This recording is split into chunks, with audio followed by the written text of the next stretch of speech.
How would you describe yourself artistically? That's a great question. I see myself as a creative. I'll start with creativity, number one. The importance of that is because it doesn't limit you to how you express yourself.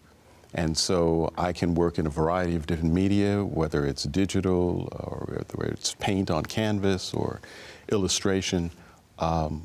I just like the idea of being able to be free to use whatever medium best allows me to express myself. Gotta have the freedom, just be relaxed. That's how you go.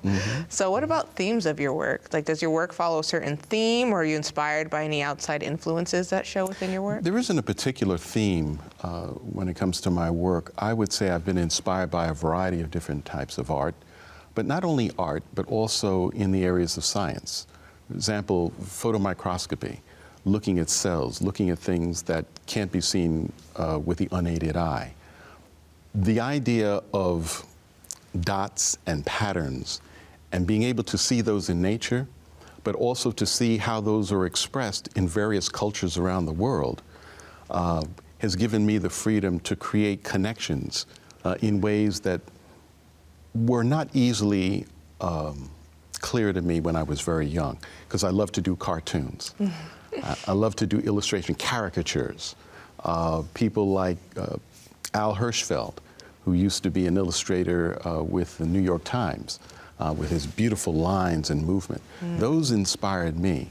But as I began to discover Australian Aboriginal Dreamtime art in dots and the way in which this related to worlds and existence that go beyond the everyday, that connect generations, that move through time, to me, this was liberating.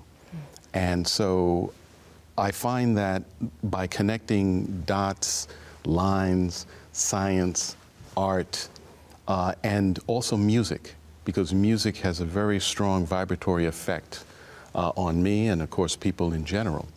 And so by fusing these together in a creative way, it allows me to go beyond the limitations of any particular time and place, but extend my interests and my expressions to go around the world and around the universe in many ways. Wow, that's beautiful. Yeah. So that unity and connection piece is extremely important to your work. Absolutely, absolutely. And the reason why it's also important because it is undergirded by a philosophy of bringing people together, bringing communities together. And part of this came through the environment in which I was raised. We had a lot of music, we had a lot of art, but there was always a social consciousness that came from my parents and was instilled in me the importance of family. However you define family. Family was by choice, by spirit, by a way of linking people together and finding the best values in each person and bringing those out, raising them up, and finding that everyone has something to contribute. And when I was very young, I had the opportunity to see Martin Luther King at Hunter College. And the way in which people came together around this idea of uplift, of support of one another, to see beyond individual differences, embracing them, acknowledging them, but not being limited by them, to find higher values in community with one another. And so I think my work, if there is an underlying theme, it's about the freedom of expression. It is also recognizing and observing things in nature, in human behavior, and community in general, and finding the best values out of those situations in order to bring them to light and to show the opportunity to use these as a catalyst for change and positive transformation. And I think that the arts are a vehicle for that kind of transformation that has a positive value for humanity. Oh, I 100% agree. Art truly can change and shift cultures. It is one of our leading forces with that. Yes. Well, thank you. Absolutely. That's beautiful. You have a heavy hand in the education within the arts. So give us a little bit about why is education important in the arts, and what's your favorite part about being an arts educator? Well, I started out working for a theater and dance service organization in New York City. Being an administrator in that context, had a lot of value in it.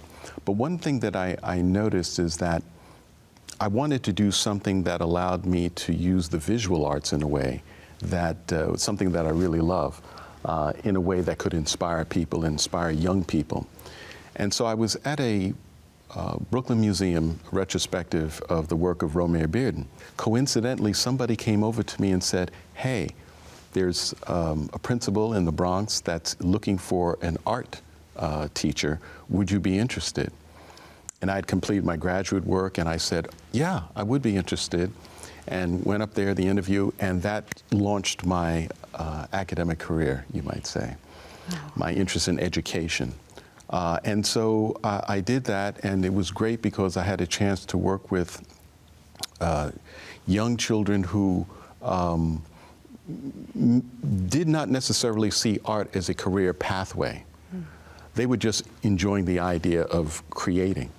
And I would always introduce something that had to do with art history. I tried to provide a historical context so they can understand how the arts developed, the different communities that the arts developed, and to recognize that they also had something to contribute, something to say.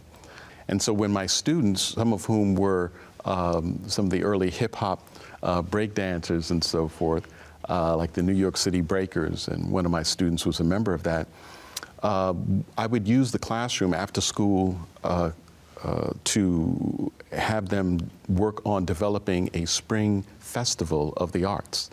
So we would create backdrops for the stage. We would, they would practice their breakdancing in the room, and this is back in the early '80s. And then also poetry, script writing.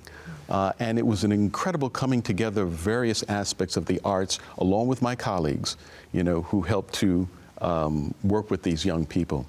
So that really excited me, the idea that if we could find ways to create opportunities for young people and also their parents to see the viability of the arts, you know, that this is something that could be feasible if we put the energy and put the pieces in place that allowed this to manifest.